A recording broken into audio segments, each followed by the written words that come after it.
Buenos días a todos. Muchas gracias por venir. Yo sé que es una mañana un poco complicado llegar, pero muchas gracias a todos.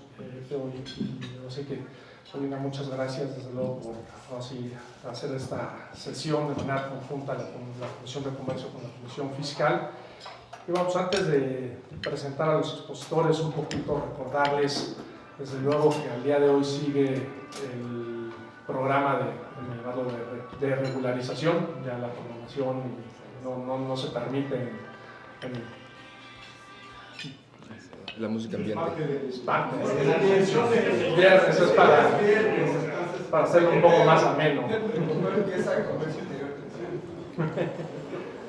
Les comentaba, está el programa de regularización, en donde precisamente aquellos que se hubieran dejado de pagar las cuotas en los últimos años pueden pagar la cuota actual, así que regularizarse, y únicamente se tomará el pago y se entenderá que están al corriente, ¿no? También comentarles los distintos pronunciamientos que ha hecho la barra, el Consejo, desde luego en defensa del Poder Judicial, que, como han visto, los ataques del gobierno han estado a la orden del día. Y bueno, así que comentarles esto, ¿no? Yo me permito desde luego presentar a nuestros expositores.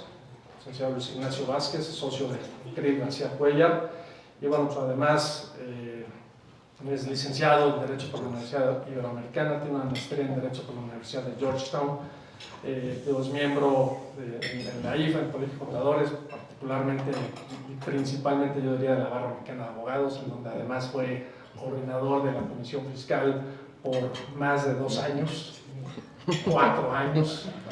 Tuvo, así que estamos tan contentos con su coordinación que lo reelegimos. Pero bueno, pues, Luis, muchas gracias desde luego por estar aquí. Todo se lo debo a mi subcoordinador. Muchas gracias, Luis. Y bueno, también nos acompaña el licenciado Ramón de la Torre. Él es licenciado en Derecho con mención honorífica por la Universidad Nacional Autónoma de México, tiene una maestría en Derecho Fiscal de la Universidad Panamericana y una maestría en Tributación Internacional en la Universidad de Nueva York. Es asociado de CRIB. Y bueno, pues también, Ramón, muchas gracias por estar con nosotros. Y bueno, pues así que les pasaría la palabra a nuestros expositores. Pues muchas gracias a todos. La verdad es que, digo, ya cuando uno sale de coordinador, ya sabes que en automático te van a decir, bueno, ¿y cuándo vas a exponer? Entonces, bueno, pues no pude evitarlo y aquí estamos. El tema, por eso quisimos hacer esta sesión conjunta, porque es un tema que toca tanto fiscal como comercio exterior. Es un tema derivó de una auditoría fiscal, pero tenía implicaciones de comercio exterior, y tan es así que precisamente el tema es el padrón de importadores. Entonces, les vamos a dar un poco de contexto para ver cómo llegamos aquí, porque creo que sí, particularmente en el padrón, como hay tantos supuestos de suspensión, particularmente el supuesto que se analizó en este caso, pues es muy particular, y precisamente por eso creemos que es relevante y toca las dos áreas, tanto de fiscalización de contribuciones, ISR, IVA y demás, como comercio exterior, ¿no? Entonces, creo que aquí en este paso, el primer paso, vamos a hablar del contexto para sentar los antecedentes del caso. Ramón va a dar este contexto y ahí nos vamos a ir complementando sobre los puntos relevantes del caso. Por favor, si alguien quiere hacer un comentario, una pregunta, conforme vaya haciéndose la exposición, con toda confianza levanten la mano y vamos atendiéndolas para que sea más dinámica, ¿sí? Gracias, y gracias obviamente a las dos comisiones por la invitación. La verdad es que me encanta, yo como consejero soy responsable tanto de fiscal como de comercio exterior, entonces creo que funcionó todo perfecto. Entonces, obviamente también, si tienen alguna duda, comentario del consejo, quisieran hablar algo de temas de la barra, pues aquí estoy a sus órdenes como enlace con el consejo, ¿no? Bueno, pues muchas gracias. Adelante, Ramón. Muchas gracias, Luis. Buenos días a todos. Gracias a ambas comisiones de Comercio Exterior y Fiscal por la invitación. Y bueno, de antemano una disculpa, tuve un problema y por eso no hablo tan fluido, pero haré lo mejor posible para ser claro.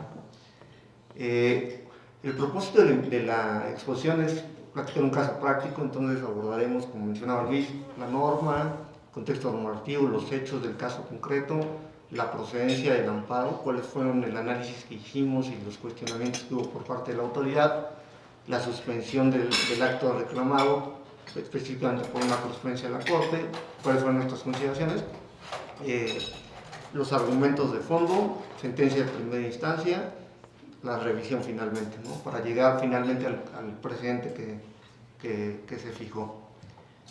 Bueno, ya conocerán en la ley aduanera, el artículo 59 prevé específicamente los requisitos para quienes introduzcan mercancías al territorio nacional, que se refiere la fracción cuarta específicamente a los requisitos para estar inscritos y prevé como cláusula habilitante que, bueno, por disposiciones normativas se podrán establecer pues, qué requisitos se deben de cumplir en relación específicamente con nuestro caso, con el contraste al corriente el cumplimiento de obligaciones fiscales. Entendamos esto como no solo obligaciones fiscales sustantivas, sino también formales, ¿no? Ya lo veremos más adelante, pero la Corte ha establecido que esta cláusula habilitante no solo es para el establecimiento de registros, para tener registros, sino también para suspenderlos, ¿no? Cuestión que puede ser cuestionable, pero ya fue motivo de análisis por la Corte. Y el 144, pues prevé de la ley aduanera también igualmente el supuesto específico de la suspensión del padrón de importadores cuando hay incumplimiento de obligaciones, ¿no? Y aquí se refiere a disposiciones jurídicas aplicables, o sea, tanto en la misma ley aduanera como reglamento y las reglas de comercio exterior. Luego, en específico, la norma que se aplicó en este caso concreto es la norma 1.3.3, que establece como causal de suspensión en relación con los artículos que mencionamos anteriormente, cuando la voy a leer, la fracción 29, que dice: cuando estando sujeto al ejercicio de facultades de comprobación, una auditoría, contempladas en el artículo 42 del CFF, no atiendan los requerimientos de las autoridades fiscales o aduaneras para presentar la documentación e información que acredite el cumplimiento de sus obligaciones o lo realice de manera incompleta. Tratándose de requerimientos distintos a los señalados, la suspensión procederá cuando se incumplen más de una ocasión con el mismo requerimiento. Entonces, esto quiere decir que si no atiendes un requerimiento, uno solo de una auditoría, ya pues estás ante esta causal, que obviamente en el Código Fiscal están las consecuencias de no atender un requerimiento y esto pues agrega un supuesto adicional. Sí. Y ahí recordemos nada más, el artículo 50 tiene tiene un listado, ¿no? Y obviamente si vamos viendo el listado no es el 50, perdón, 40, perdóname. Pero como viene el Código Fiscal, digamos, se van agravando, ¿no?, las consecuencias, ¿no? Entonces hay una clara prelación y graduación de las medidas, que eso termina siendo un tema relevante que desafortunadamente no se tocó a detalle por el colegiado, pero creemos que todavía, digamos, tela que cortar en este tema, ¿no? Particularmente en la graduación de las medidas de medidas de premio en auditorías. Y ahora abordaremos los detalles. Exactamente. Sí.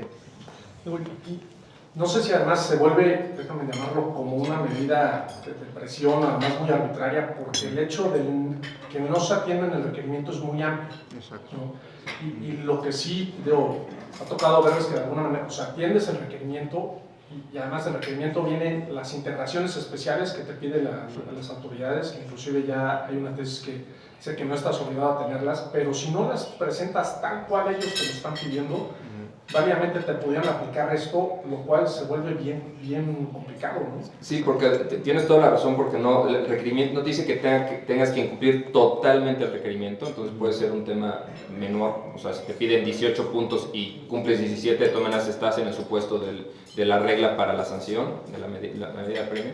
Entonces, tiene esa problemática y obviamente tampoco habla de reincidencia. O sea, no te da mayor parámetro. Entonces, en estricto sentido, si tú cumplieras con un punto, como decía, de 17, y siendo el primer requerimiento, o incluso pidiéndote información de un tercero, ¿no? Te digan, no, es que me tienes que entregar esto porque es de la operación que tú tuviste con el tercero X.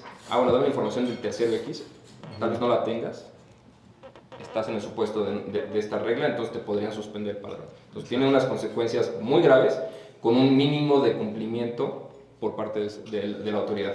Exacto. Creo que había una pregunta. Sí, nada más una acotación. El enfoque es que hay dos padrones. Sí. Nosotros, el de importadores y luego Los sectores. el padrón de bebidas Exacto. alcohólicas. Exacto. Entonces, de todas maneras, creo que en ambos casos hay un tema en que nosotros no quiero ahondar. El código te dice que deben de respetar 15 días hábiles para dar la respuesta y no te los dan de suspenden. O sea, nosotros suspenden aviso hoy, te suspendo hoy. No hay margen. Sí. Desde ahí ya estamos en la ilegalidad. De hecho, te enteras de la suspensión porque no puedes operar, no porque tengas un oficio de autoridad, un acto de autoridad ya notificado que haya surtido efectos y sepas qué está pasando. Sí, que ahí creo que aplicamos sectores y lo vamos a abordar más adelante, justo la diferencia entre acto de molestia, acto privativo, que se ha referido por los tribunales, medida cautelar, medida de apremio, que creo que es muy relevante para el punto que comentas. Y ahorita lo vamos a ver. Como miembro de la Comisión de Comercio Exterior, estamos unos 2 o 3 o 4. Es la espada de la abogacía. Es terrible. Abogando. Sí. Se entera el agente aduanal cuando la persona ya no fue de las importaciones. Ha sido calificada por la OMC. Nunca nos hemos atrevido en este país a atacarlo a nivel hoy con el chisme con estadounidenses. Es totalmente violatorio. Hay veces que dicen que no procede la suspensión, Terrible. pero te pueden suspender porque no les parece la dirección de un chino. ¿Verdad? Son 46 o 47 suspensiones, cada cual más discrecional. Es un absurdo en abono, o sea, se pagan todos los días. Es más, los felicito y me sorprende que en la Comisión de Comercio Exterior, yo pensé que íbamos a estar aquí 8, 9, porque me están tocando los pántanos y es, la verdad, decepcionante para la Comisión de Comercio Exterior que no haya aquí más gente. Y tal cual, muchas felicidades. Muchas gracias. Sí, totalmente de acuerdo y vamos a abonar mucho en enfatizar esa distinción que creo que es muy relevante, ¿no? Y justo el precedente va en ese sentido. O sea, la conclusión a la que vamos a llegar después de platicarles todo el caso es qué dijo el tribunal, ¿no? Sobre tantos supuestos que hay. Y bueno, la regla 1.3.4, que si bien estrictamente no tiene que ver con el caso concreto, nosotros sí lo planteamos que estaban relacionados, pero finalmente se resolvió que no, establece cómo te puedes reintegrar al padrón. Y nos llama la atención que hace referencia es el párrafo tercero, que dice que los importadores que hayan sido suspendidos y se haya iniciado un PAMA, o se haya levantado un acta de hechos o omisiones que impliquen la omisión de contribuciones o imposición de sanciones, así como créditos fiscales, podrán ser reincorporados, y aquí viene lo relevante, cuando presenten ante la autoridad que haya iniciado el ejercicio de facultades de comprobación correspondiente o bien ante la autoridad recaudadora, un escrito libre en el que manifieste expresamente su allanamiento a la irregularidad o determinación correspondiente y efectúen el pago del monto determinado en el crédito fiscal. O sea, te quieres reintegrar al padrón, paga, ¿no? Y si estás en una auditoría, como es nuestro caso, pues ni siquiera hay crédito fiscal, ¿no? Entonces, un punto muy relevante. Bueno, ahora sí, los hechos del caso concreto. El contribuyente, claramente, pues, es una empresa que se dedicaba a la generación de electricidad, plantas de ciclo combinado, donde estaba dada de alta en un sector específico, que es el de hidrocarburos y combustibles, y pues obviamente como parte de su operación tenía que importar gas natural, ¿no?, de Estados Unidos, y obviamente pues cumplía con toda la normativa de comercio exterior sin ningún problema, y respecto a ese punto no hubo observación alguna. O sea, y esto creo que sí es importantísimo enfatizarlo. La auditoría era de impuestos sobre la renta. O sea, nada que ver con comercio exterior. Entonces, por eso creo que es muy importante para que lo tengamos presente en la gente de la Comisión de Fiscal, que o sea, esto no puede pasar con cualquier otra cosa que, o sea, no tienes que tener un pie de comercio exterior en este asunto para que tengas consecuencias de comercio exterior. Entonces es gravísimo. ¿Por qué? Porque esta empresa precisamente le quería, como decía Daniel, poner apretarle un poquito las tuercas, ¿no? O sea, fue tal cual una medida de presión. No voy a decir nombres, pero salió en Mañanera incluso la empresa y todo, o sea, a ese grado. Entonces dijeron, bueno, ¿cómo le voy a poner más presión? Le bajo el padrón. ¿Y cómo busco el pretexto? Con un requerimiento que faltaron unos puntos en atender, con eso. Exactamente. Y bueno, la auditoría, como menciona Luis, le inició la Administración de Hidrocarburos del SAT, realizó 4 requerimientos en el curso de la auditoría. Obviamente la auditoría, como implicaba cuestiones de residentes en el extranjero, hicieron un requerimiento al IRS en Estados Unidos y esto extendió la auditoría 2 años.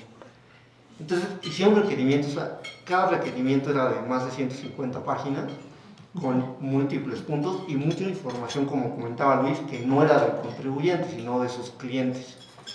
Entonces, justamente esos puntos no los pudo atender la empresa y le hicieron requerimiento tras requerimiento, le imponían sanciones hasta que llegó, o sea, sanciones y hasta ahí, ¿no? O sea, no siguen con más medidas de apremio conforme al Código Fiscal. Y una cosa que es curiosa, nos están diciendo que estamos incumpliendo requerimientos, pero nunca suspenden la auditoría. Recuerden que el código prevé que si no atiende requerimientos, en automático, sin que te tengan que notificar, se suspende la auditoría. Nunca nos suspendió la auditoría.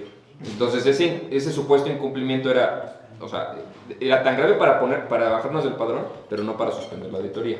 O sea, no impedía, no obstaculizaba el procedimiento de auditoría. Entonces ahí te das una idea del contraste de posiciones, que la sanción no tiene que ver con la realidad de cómo se está llevando la auditoría. Exacto. Sí, y lo que, la verdad, el Código Fiscal prevé que si tú no atiendes requerimientos te pones una determinación presuntiva. O sea, el SAT tiene otras medidas menos gravosas para atender esto. No suspender el padrón, puede hacer determinaciones presuntivas, aseguramiento precautorio, muchos diferentes supuestos que sí están regulados. Incluso hablando del aseguramiento precautorio, hay un límite. O sea, para llevarlo a cabo no te aseguran cuentas y ya, sino que tienen que hacer una determinación presuntiva justamente para que haya un límite material y temporal, ¿no? En este caso no hay nada de eso. Entonces, bueno, Hidrocarburos envía un oficio interno a la Administración de Padrones del SAT para que dé de baja, y nos notifican un oficio dando de baja. Obviamente primero nos enteramos por la imposibilidad y luego ya nos llegó el oficio, ¿no? Y que además, por las particularidades del caso y de la operación, la empresa ya tenía, o sea, no podía dejar de importar porque si no paraba básicamente la operación, pero además ya tenía mercancía, digamos, en tránsito. Entonces se volvía el acabose, más obviamente el incumplimiento con sus clientes, etcétera, etcétera, etcétera, ¿no? Y todas las responsabilidades contractuales que pudieran tener. Exacto. Y, adelante. Comentando para sacar el absurdo, solamente con una certificación que se llama OEA, Operador Económico Autorizado, tienes dentro de las 40 reglas el derecho a que te escuchen y que te den aviso, lo cual reconoce la arbitrariedad para el 99% del universo, que no es certificación de operador económico autorizado. Está pensado para pasar a Estados Unidos para utilizar carriles rápidos. Es lo que se hace, prácticamente el grado de aquí en la guerra. Sí. No, muchas gracias. Y creo que es importante con lo que mencionabas de la otra regla 1.3.4, que esa a final de cuentas te da una supuesta garantía de audiencia, pero realmente ¿qué garantía de audiencia si realmente lo que te está exigiendo es que te allanes? Eso no es una garantía de audiencia. Y que pagues. Y que pagues en su caso. Entonces, realmente, que eso desafortunadamente, digo, les anticipo, no fue analizado a detalle por el colegiado, pero creemos que también es un punto relevante. Exacto. Bueno, ahora sí ya el amparo, ¿no? Promovemos el amparo y obviamente, con la intención de ver el proceso de análisis que se llevó a cabo y el cuestionamiento del SAT, ver ante qué tipo de acto estamos, ¿no? La suspensión del padrón, ¿qué es? ¿Es un acto dentro de un procedimiento administrativo? ¿Sí? ¿Es de imposible reparación? Sí, afecta materialmente derechos sustantivos. ¿Por qué? Porque me está impidiendo mi operación, ejercer mi libertad de comercio. Entonces, en esa medida, consideramos, es un acto dentro del procedimiento, pero aquí en los cuestionamientos, ¿es un acto de molestia o es un acto privativo? Si es de molestia, no hay garantía de audiencia. Si es privativo, sí hay garantía de audiencia. Esto ya está rebasado por la Corte, en el sentido de decir, esto es un acto de molestia, no es privativo, por lo tanto no debe regir la garantía de audiencia. Lo interesante, y lo veremos, es hay dos tipos de suspensiones. Está la suspensión que está dirigida a una cancelación del registro o a una sanción o un procedimiento de infracción sancionatorio, y está la suspensión como esta, donde simplemente es una suspensión. O sea, no va a haber una cancelación, no va a haber una infracción, es una suspensión. Y esto creo que tiene que ver con de dónde proviene, o sea, cuál es el origen de la irregularidad, ¿no? Porque precisamente si estamos hablando de un tema de contrabando o algo así, evidentemente lo que buscas es eventualmente cancelar en definitiva el padrón. Pero cuando la razón de ser de la suspensión es una cuestión completamente ajena al comercio exterior, ahí como no hay una vinculación entre la suspensión y realmente buscar evitar la conducta, y en este caso, o sea, y ahí por eso es relevante la diferenciación entre medidas cautelares, que es precisamente para evitar el tema de contrabando, como una medida de apremio, que es en este caso una sanción por no atender una auditoría, ¿no? O supuestamente no atender una auditoría. Exacto. Y nada más adelantando un poco, obviamente nuestra postura es que esto, a diferencia de los casos resueltos por la Corte en general, es una medida de apremio. El supuesto específico que estamos atacando en este caso, la fracción que vimos en un inicio, es una medida de apremio, no es una medida cautelar entre un procedimiento sancionatorio o de infracción. Entonces, bueno, además de esto, ¿qué tipo de procedimiento es? ¿Estamos dentro de un acto dentro del procedimiento de fiscalización que lleva hidrocarburos, o estamos dentro de un procedimiento independiente que lleva padrones, ¿no? Que fue el que ejecutó la suspensión? O incluso estamos en un procedimiento dirigido a la cancelación de la autorización del padrón de importadores. Nuestra postura es un acto dentro del procedimiento de fiscalización, ¿no? O sea, porque de lo contrario se puede llegar al absurdo de decir, ok, si estás en el otro, ese es un procedimiento aparte que concluye y tiene una resolución definitiva, que esa la tendrás que adoptar en medios ordinarios de defensa, ¿no? Entonces, para efectos de definitiva era muy importante auténticamente definir la naturaleza del acto reclamado para saber en dónde estamos y saber responder temas de procedencia que seguramente la autoridad cuestionó, bueno, que sí cuestionó. Bueno, obviamente es una norma heteroaplicativa. Por estrategia, obviamente nosotros estábamos muy conscientes del tema de la suspensión, que iba a ser complicado, que lo vamos a ver ahorita en la siguiente lámina. Entonces optamos por no reclamar las leyes, ¿no? ¿Por qué? Porque si no íbamos a llamar al Congreso y esto iba a retrasar el juicio. Entonces nos fuimos frontalmente, únicamente contra la regla administrativa. De hecho, incluso no reclamamos el reglamento, eso también es importante. O sea, nosotros lo que buscábamos en este amparo, o sea, el objetivo número uno es quitar la suspensión. Entonces, o sea, si empezamos a llamar al Congreso, llamábamos al presidente, o sea, queríamos limitarlo a la regla administrativa. Además, veíamos muy clara la violación de la regla administrativa. Entonces, como, ¿para qué vamos a ampliar a otras autoridades y a otros actos la violación? Mejor lo vamos a limitar a esto para obtener también una sentencia lo más pronto posible, porque no queríamos prolongar este juicio. Necesitamos recuperar la operación de la empresa, ¿no? Eso era lo principal. Entonces, por eso, digo, obviamente, en la técnica podríamos haber hecho 20,000 argumentos más y podríamos haber reclamado la ley, reclamado el reglamento, etcétera, etcétera. No quisimos hacerlo por tema de estrategia para lograr un objetivo pronto, que era recuperar el padrón, ¿no? Exactamente. Y bueno, otro tema de procedencia, la definitividad, ¿no? El cliente, obviamente, pues, ante la preocupación, también intentó el tema de reactivar su padrón, ¿no? Conforme a la regla 1.3.4, y la decisión fue, ese es un procedimiento aparte, como lo definíamos anteriormente.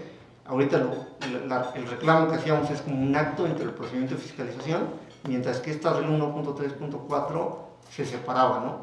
Porque, y lo planteó el SAT, ¿no? El SAT, su cuestionamiento es, oye, tú presentaste esto, está subyúdice, yo te lo negué, pero tú lo impugnaste incluso, entonces digamos que tu amparo es improcedente porque está el medio ordinario de defensa en curso, ¿no? Que fue un cuestionamiento fuerte que hizo el SAT. De hecho, la impugnación de la resolución que recayó al procedimiento del 1.3.4 fue objeto de un juicio de nulidad.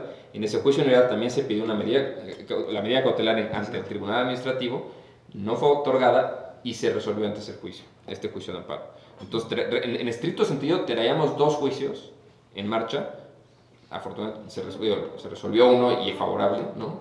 Entonces, pero está, digo, lo que es natural, se estaba buscando por dónde resolver esto de la mejor forma, pero sí teníamos el riesgo de que nos dijeran además, no, hay un cambio de situación jurídica porque ya estás en el 1.3.4, ya olvídate del 1.3.3, o sea, esto ya tienes que irte nada más contra la resolución que recayó la 1.3.4, pero afortunadamente eso lo pudimos brincar. Exacto. Entonces, afortunadamente, el juzgado entendió muy bien la situación, admitió la demanda y una vez admitida, solicitamos la suspensión para tener un mayor margen.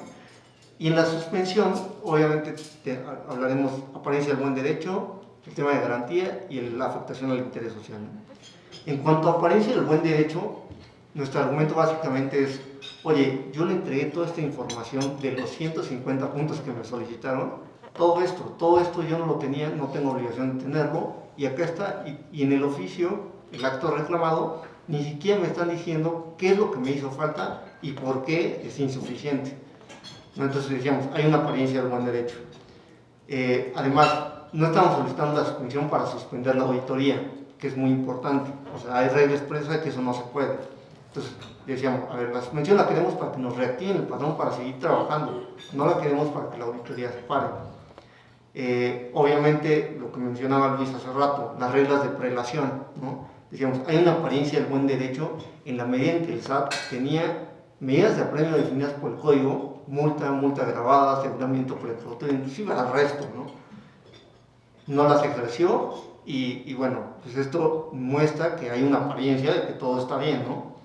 Y bueno, finalmente el tema de constitucionalidad como anticipada, de que pues obviamente no está, el acto en concreto no está bien motivado, que no hay límites materiales para la regla y que la regla va más allá de la ley. Entonces, esto lo planteamos también como parte de apariencia del buen derecho.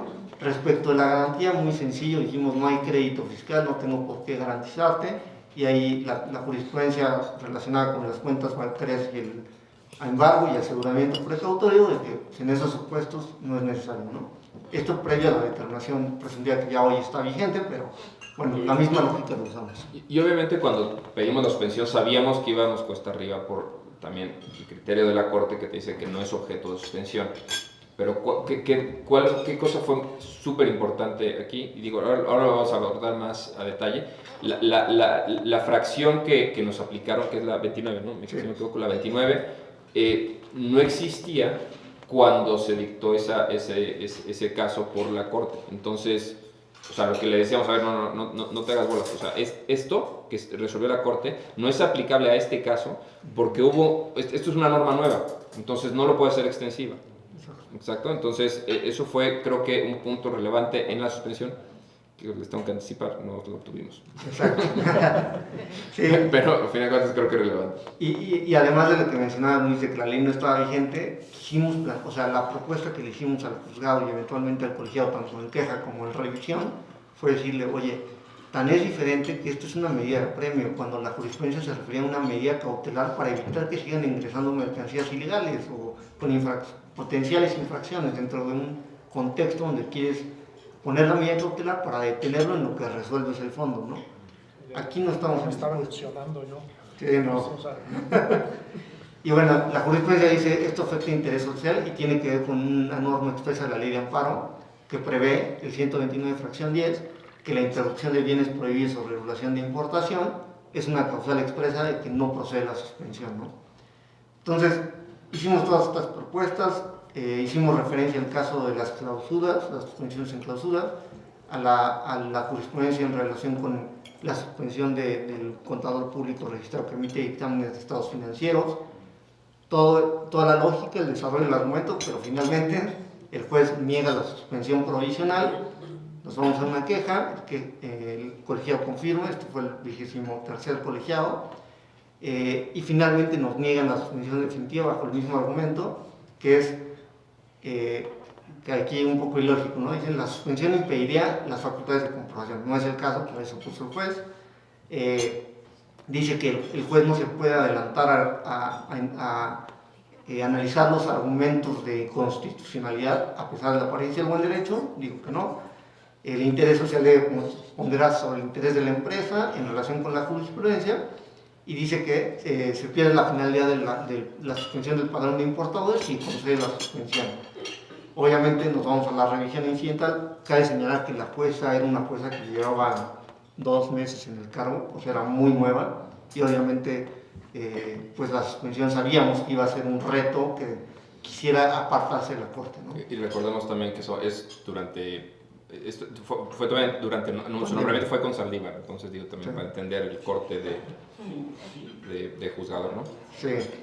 Y bueno, la revisión incidental, como ustedes saben, no se sigue ante el mismo colegiado que llevó la queja contra la suspensión provisional, se fue al primer colegiado del circuito, que finalmente resuelve infundado, porque dice, y esto ya lo dijo categóricamente a diferencia de la juez, dice, la jurisprudencia de la Corte que refiere que no procede la suspensión contra el padrón de importadores, resuelve tu problema, a pesar de que tu problema es una causal diferente, novedosa, y el colegiado dijo, es lo mismo, y no es una medida de apremio, es una medida cautelar, que ahí fue donde un poco nos preocupamos, porque fue, bueno, ya está definiendo ante qué estamos, ¿no?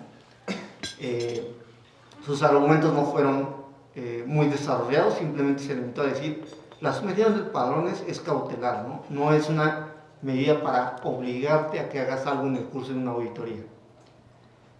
Y bueno, pues ya perdimos la suspensión, sabíamos que eso ya era un escenario que podía pasar, entonces teníamos que enfocarnos al juicio principal y a llevarlo lo más rápido posible.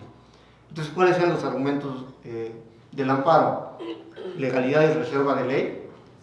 ¿Por qué? Porque la medida de apremio se apoya en una norma administrativa que no tiene sustento legal y que el sustento legal que aparentemente tiene la cláusula vinculante del 59 que vimos en un inicio no puede ser irrestricta, no puede ser tan amplia que te lleve a, me voy a invitar los 50 supuestos en regla administrativa y no en ley aprobada por el Congreso. Luego, seguridad jurídica va con un test de proporcionalidad y razonabilidad de la medida. ¿Por qué? Porque justamente, decíamos, hay medidas de apremio reguladas, hay consecuencias reguladas en el Código Fiscal, que son medidas más idóneas y razonables para lograr lo que quieres. ¿Qué es lo que quieres? Lograr que desahogues un requerimiento en una auditoría. Seguridad jurídica por sí misma, porque no tiene límites temporales la medida, y en esto quiero detenerme un poco de ver cómo, a diferencia del procedimiento de infracción donde la suspensión es una medida cautelar, en nuestro caso, ¿cuál es el límite temporal para que subsistiera la suspensión?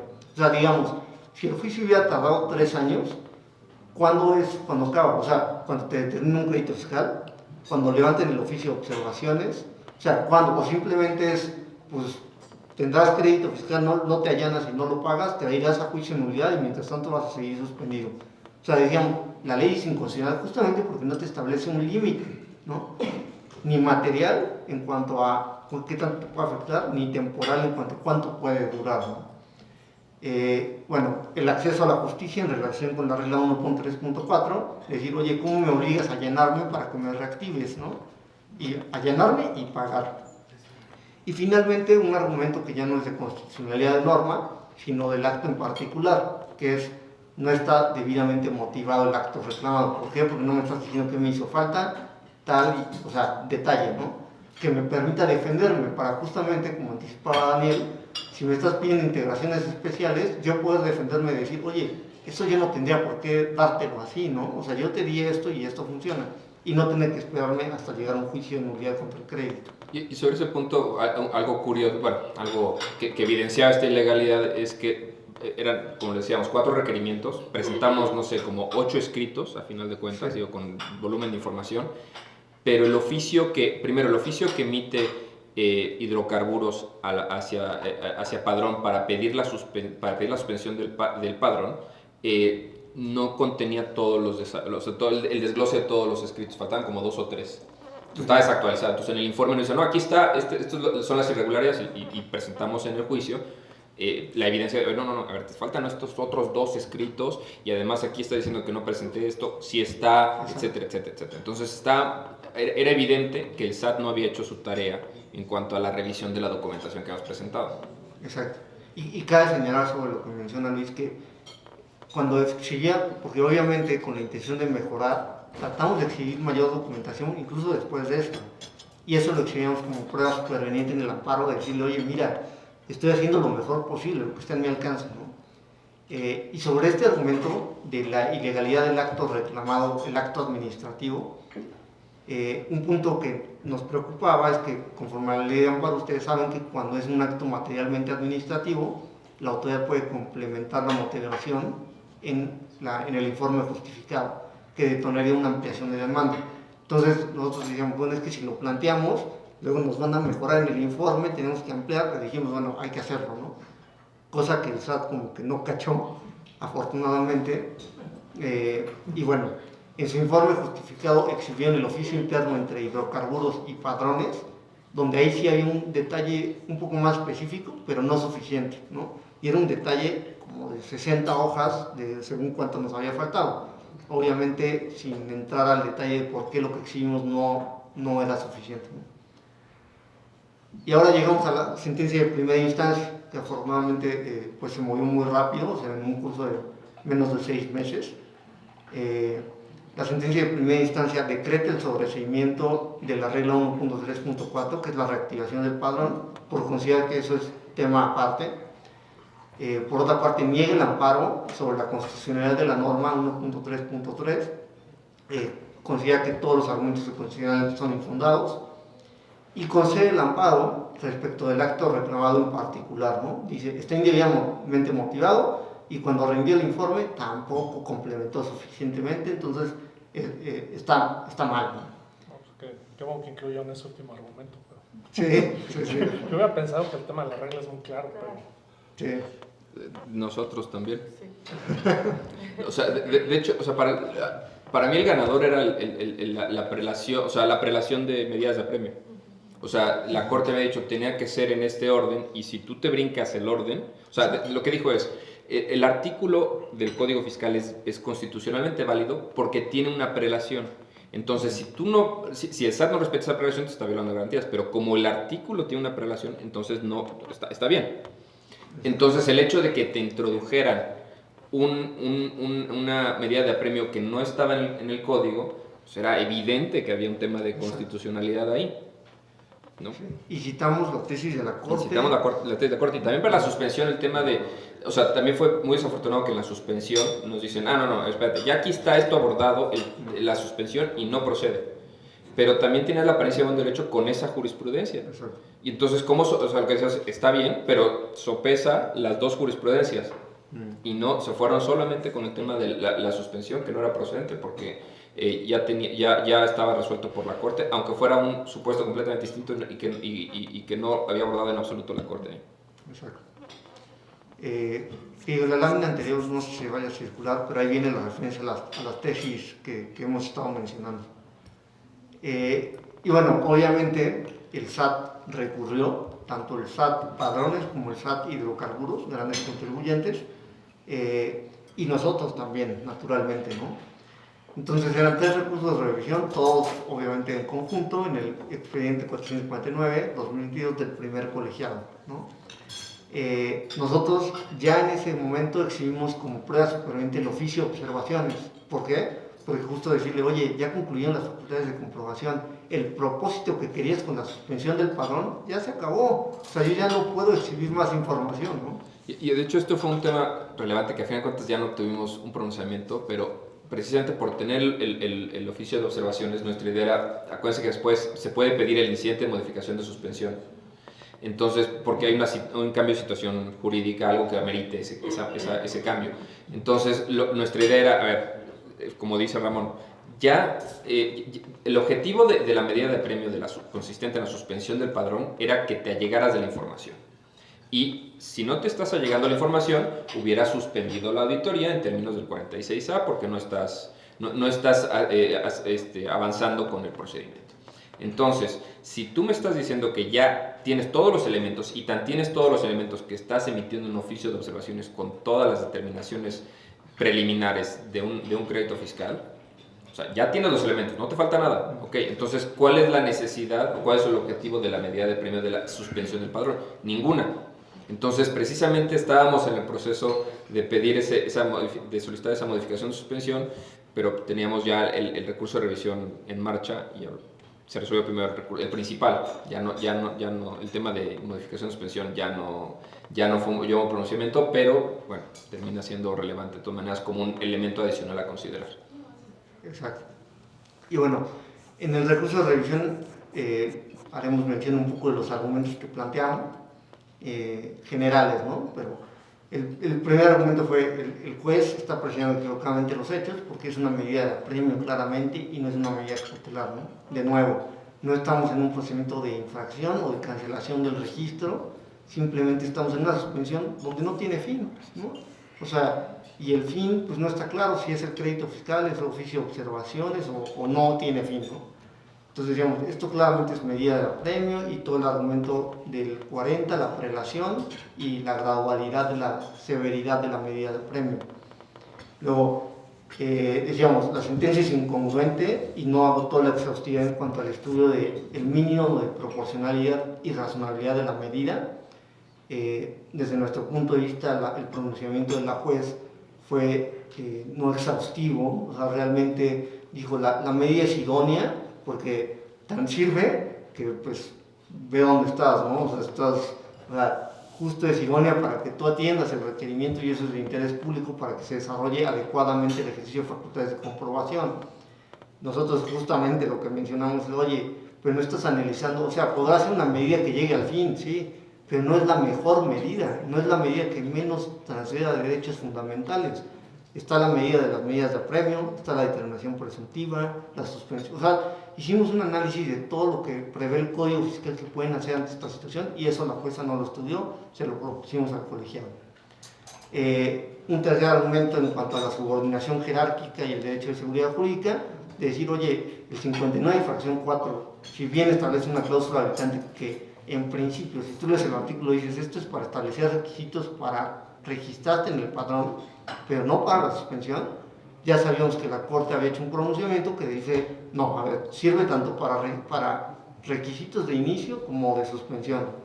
Pero lo que la propuesta novedosa era, oye, esto realmente es una facultad tan amplia que pueden hacer lo que quieran. O sea, pueden meter la causal de suspensión que se les antoje si no le pones un límite.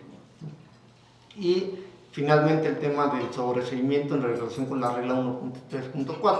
Nuestro argumento es, oye, sí, es un sistema normativo, o sea, si me pones la causal de suspensión y hay una regla de reactivación de la suspensión en ese supuesto que te exige tal y tal requisito, aunque yo no lo haya actualizado, que lo cierto es que ya sabemos que sí se actualizó porque sí se solicitó la reactivación, lo que nosotros decíamos, están relacionados, tiene que estudiarse, ¿no?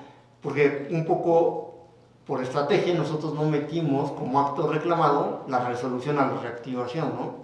Eso no fue parte del juicio, no lo ocultamos, obviamente está en las circunstancias de autos, pero nosotros no lo señalamos como acto reclamado. Entonces, de ahí se agarra la juez para decir, oye, esto no es un acto reclamado, no está relacionado, yo no estoy obligado a estudiar la constitucionalidad. Entonces, le planteamos al colegiado esto para que levante el sobreseimiento y entre el estudio a fondo de esta norma.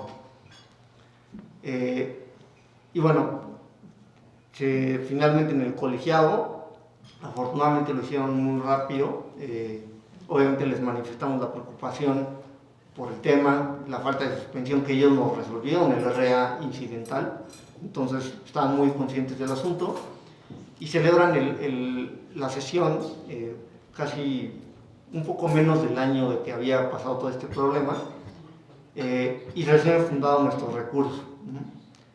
Que era por mayor beneficio, ¿no? Y dicen, ok, a pesar de que tenías una sentencia favorable, yo tengo una sentencia más favorable, ¿no? Que es que no te vuelvan a aplicar esta norma nunca más, ¿no? Y obviamente conlleva el efecto natural de que el acto administrativo pues, queda sin efectos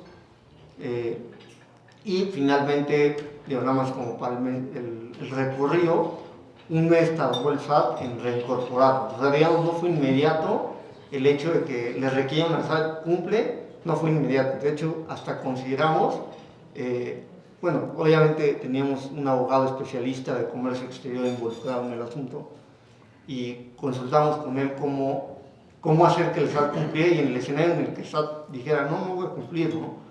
Pero bueno, afortunadamente después de un mes, el SAT reintegró al contribuyente al padrón, porque nuestra preocupación es que fuera a decir algo así como, oye, ya estás fuera, tienes que iniciar el trámite de nuevo, ¿no? O sea, tú tienes que solicitarme la inscripción en el padrón de nuevo, y eso implica cumplir con requisitos. Entonces, nosotros lo que queríamos es, no quiero cumplir con requisitos y el test de nuevo. O sea, yo lo que quiero es que me reintegres la situación que estaba previa al acto reclamado, ¿no? Pero bueno, finalmente se logró en este sentido. Y bueno, ahorita vamos a ver la resolución como tal, la sentencia del colegiado. Y, bueno, un punto importante es que el día de la sesión, y esto es una práctica que hemos visto en varios asuntos del SAT, es que el día de la sesión presenta un ejercicio de facultad de atracción, ¿no? No es el primer asunto que nos pasa, pero aquí el colegiado, la verdad es que sí debemos de reconocer que su respuesta fue la adecuada, porque hemos tenido colegiados donde hacen otra cosa diferente, y me explico. El día de la sesión, el SAT no sabemos cómo, se entera de cómo viene el proyecto, ¿no? Entonces, ¿qué hacen? Presentan una cefa el día de la sesión en la corte y exhiben el acuse en la sesión y le dicen, oye, acabo de presentar esto en oficialía, detén la sesión, no lo sesiones, ¿no? Porque hasta que la corte determine si decide ejercer la facultad de atracción. Esto está regulado por la ley de amparo, ¿no? La facultad de atracción solo la puede ejercer un ministro o el fiscal general. Y como tal, la solicitud de facultad de atracción, la cefa que le llaman, es algo oficioso que la corte le da trámite, pero no está obligada a nada, ¿no? O sea, no está regulado, ¿no? Y lo que nos había pasado en otros asuntos es que el colegiado dice, no, pues entre que es una y otra, yo detengo la sesión, no sesiono, y le dan la oportunidad a la corte, y bueno, ya hemos tenido experiencia donde la corte decide no atrae, regresa. Tenemos un caso de terror, digo que no es este, pero un caso de terror que sesionado el asunto, o sea, ya hay un pronunciamiento de un tribunal, que de hecho era un auxiliar. Entonces, el auxiliar se pronuncia. La solicitud de ejercicio de facultad de atracción venía favorable, evidentemente, y obviamente tenemos una sesión grabada, o sea, que dice que nos otorgan el amparo. La solicitud de ejercicio de facultad de atracción se presenta. Esa solicitud la presentan no en el auxiliar, sino en donde está originalmente radicado el asunto. Entonces el otro colegiado dice, oye, auxiliar, mándame los expedientes, y el auxiliar manda el expediente y dice, oye, pero ya está sesionado, aquí está todo. Y el otro colegiado dice, no, como está la solicitud de ejercicio de facultad de atracción, lo mando a la corte para que se pronuncie, me espero, la corte dice, no ejerzo, bueno, entonces ahora yo tomo el asunto. Pero está sesionado. Ya hay sentencia. Ya hay sentencia, ya está sesionado el asunto. Y nos vuelven a sesionar el asunto y nos niegan el amparo. Ese es, o sea, para que vean el terror. No, eso es terrible. O sea, el SAT ya tiene 2 oportunidades para resolver asuntos. Sí, cabe señalar que a diferencia de ser un amparo directo, donde nosotros lo llevamos a la corte, ¿no? Ahorita está en ADR, ¿no? Sí, de hecho ahora está en ADR. Justo, o sea, tan la corte dijo, oye, ¿por qué voy a ejercer facultad de atracción si hay una ADR? O sea, tú puedes presentar el recurso de revisión, ¿no? Y aún así el colegiado detuvo y pasó todo. Y además había sido reformada la disposición, entonces como que la corte dijo, ¿para qué voy a resolver, pronunciarme sobre una disposición que ya ni siquiera está vigente? ¿No? Entonces, pero bueno, eso es un caso para que lo tengan presente del abuso que está haciendo el SAT de este supuesto de CEFA que ni siquiera está regulado. El colegiado. O sea, ¿El colegiado? O sea, digo, no vamos a decir cuál fue. No, pero tienen parientes que eran ministros. Y secretarios de gobernación. Sí. Terrible. Perdón, porque, o sea, digo, es otro tema. O sea, el auxiliar pues, resuelve con las facultades que le delegaron. Ya tiene competencia, ya está facultado para resolver el asunto de fondo y ya lo hizo. O sea, bueno, pues, una más. Sí, creo que experiencia para los auxiliares, porque incluso nosotros fuimos a Coatzacoalcos a la sesión. O sea, todo para que de nada sirvió. Yo porque tengo familia ahí. Pero bueno, afortunadamente en este caso el primer colegiado que está en la sentencia y creemos que eso también es valioso de este precedente, que en la sentencia dicen por qué no, o sea, por qué esta práctica del SAT es descabellada, ¿no? Es frívola, o sea, ¿no? Entonces, el colegiado lo que dijo es, me están exigiendo esto el día de la sesión y yo, esto no tiene ni pies ni cabeza, yo resuelvo, ¿no? Y aparte, ni siquiera es ley, es una regla administrativa. O sea, que además creo que eso nos ayudó mucho el hecho de que estuviéramos peleando nada más la regla. Si hubiéramos estado peleando la ley o el reglamento, pues obviamente hubiera tenido que subir a la corte. Entonces, digo, por la ley, por el reglamento puede decir, bueno, igual no se quedaba a nivel de colegiado. Pero, o sea, lo que dice el colegiado es, no, a ver, espérate, yo conforme al acuerdo de la corte, a mí ya me delegó facultades para resolver esto de fondo. ¿Por qué lo voy a mandar a la corte si ya me delegó facultades? Entonces, estuvo muy bien de parte del colegiado, la verdad. Sí. Y bueno, la resolución, que pues, en realidad es breve, porque estudian un solo argumento y con ese se quedaron, y creo que eso es motivo de discusión y reflexión de todo lo que no se estudió, que creemos que todavía subsiste, ¿no? Bueno, en primer lugar dicen, confirman el sobreseimiento de la regla 1.3.4, que en ese punto, en las revisiones del SAT, presionaron demasiado sobre la improcedencia, considerando que estaba este juicio en paralelo. Entonces, hasta cierto punto el colegiado dio una solución salomónica de decir, ¿sabes qué? Te voy a favorecer sobre eso, pero también el argumento del SAT pues, queda sin materia, ¿no? Porque son procedimientos separados, o sea, no es el sistema normativo, ¿no? Entonces, bueno, confirman el sobreseimiento de la regla 1.3.4 y finalmente declaran inconstitucional la regla, considerando que se viola el principio de subordinación jerárquica. ¿Qué consideró el colegiado? Que fue muy interesante, que la cláusula habilitante del 59, fracción 4, si bien puede referirse no solo al registro, sino a la suspensión del padrón, esta facultad no es irrestricta, no puede ser arbitraria, tiene que haber cierta razonabilidad y relación con los supuestos sí regulados por el legislador, que sí están numerados. En ese sentido, el colegiado hace referencia al 144A de la ley aduanera, al 179 y 176 y 179, que son los supuestos de infracción, y inclusive al 84 del reglamento, donde dice, ok, yo veo todo este contexto normativo, donde veo estas causales que están en estas disposiciones administrativas, y de repente, y hace la referencia, la resume, ¿no? Dice, son estas, ¿no? Serán 7, 8. Y de repente tienes una regla administrativa que, como mencionaban, tiene 50 supuestos, ¿no? Donde de esos 50, ¿cuáles de esos 50 se relacionan con los que sí están en la ley, ¿no?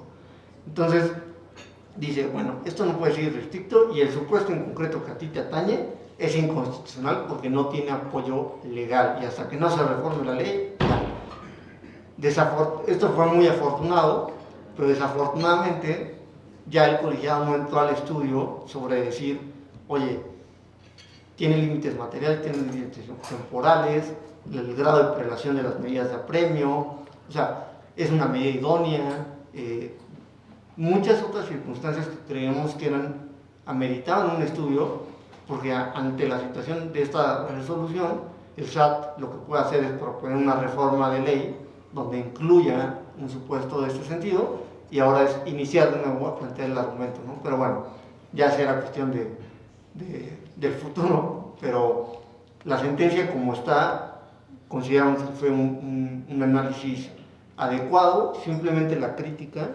es que sí hicieron un pronunciamiento sobre que el acto o sea, este supuesto normativo es una medida cautelar y no es una medida de apremio. Criticable porque nosotros a lo largo de todo este juicio planteamos que pues justamente es una medida de apremio claramente y el colegiado de esa parte sí fue muy claro decir no, la corte esto ya lo resolvió y todas las suspensiones son medidas cautelares, que esto es relevante para lo que se mencionaba de es un acto de molestia o privativo, debe de regir la garantía de audiencia o no, ¿no? Entonces ahí está la relevancia, esto sí el colegiado lo validó, pero creemos que hay materia para, en subsecuentes casos u otros supuestos, seguirlo reclamando. No sé si está acá. Sí, digo, creo que básicamente es el, digo, aquí se resume muy bien el asunto y creo que digo, vale la pena hablar del otro asunto nada más para mencionarlo, como, no es nuestro, pero también digo nada más para si quieren añadir a la discusión, pero es otro que también habló es del segundo circuito, pero también habla de una violación a legalidad porque se consideró que el supuesto también otra fracción de la 1.3.3 también excedía de lo que preveía el reglamento. Entonces, digo, te confirma lo que resolvió también en nuestro asunto el primer colegiado del primer circuito. Entonces, creo que tenemos mucho, o sea, creo que con estos dos precedentes, digo, desafortunadamente en el nuestro no se publicó tesis y por eso también creo que era importante hablarlo aquí para que lo tuvieran presente y no tengo ningún problema ahora les voy a compartir la versión pública, no lo hice antes porque si no venían, entonces me la pidieron, sí hubo gente que me la pidió. Oye, básicamente no voy a ir a verte, pero mándame la sentencia. Sí, el resumen. Sí. No, te la mando mañana. El amparo. Sí. Sí. Entonces, bueno, pero creo que entre estos dos asuntos, pues obviamente nos ayuda a tener por lo menos una vía clara que entre las tantas fracciones de la regla 1.3.3, pues tenemos bastantes elementos como para pelearlo y revertir un acto fundado en ellos. Ahora, obviamente veamos lo que está haciendo el SAT. O sea, cada vez que tiene sentencias desfavorables, ya ellos tienen pluma para hacer reformas de ley. Entonces, yo no descartaría que, digo, sí, ganamos este asunto, sí, pero bueno, a ver si no nos cambian la ley ahora y nos incorporan estos supuestos, o sea, no solamente el nuestro, que es el de la medida de premio en el 40 en el código, lo pueden incorporar como medida de premio, o en este caso también del segundo circuito, ¿no? Entonces o sea, yo tal vez soy muy pesimista, pero pues también para eso me pagan, para pensar mal, ¿no? Y tratar de atender todos los supuestos. Entonces, digo, ojalá no pase, pero puede ocurrir que se modifique la ley a partir de estos criterios, ¿no? Pero bueno, para que también todos lo sepan y por lo menos de aquí a que se reforma, o esperemos que no se reforme, tenemos esta defensa, ¿no? Exacto. Y nada más menciono, este precedente del segundo circuito se refiere a la fracción 17. No, la verdad no estoy muy seguro y creo que la tesis no menciona a qué se refiere, pero es distinto del supuesto nuestro, que era la 29, ¿no? Que era el no atender requerimientos o atenderlos parcialmente. Pero bueno, ya te da una muy buena línea de por dónde va la defensa en estos asuntos. Y de hecho, este precedente, aunque existía cuando se sesionó, no hacen referencia a él en nuestro asunto. O sea, los magistrados lo conocían porque nosotros incluso lo mencionamos cuando fuimos a hablarlo con ellos, ¿no? Está esto, dijeron, muchas gracias, pero yo voy a analizarlo, o sea, ni lo voy a voltear a ver, ¿no? Sí, no está ni citado. Incluso uno se ofendió. No se ofendió, porque hoy está esto, voy a resolverlo como yo considere, licenciado. Sí, porque se publicó justo esa tesis del segundo circuito una semana antes de que se sesionara el del primer circuito. Y sí, ciertamente hasta la fecha no se ha publicado precedente del primer circuito, pero bueno, va más o menos similar, ¿no? La argumentación. No sé si haya preguntas.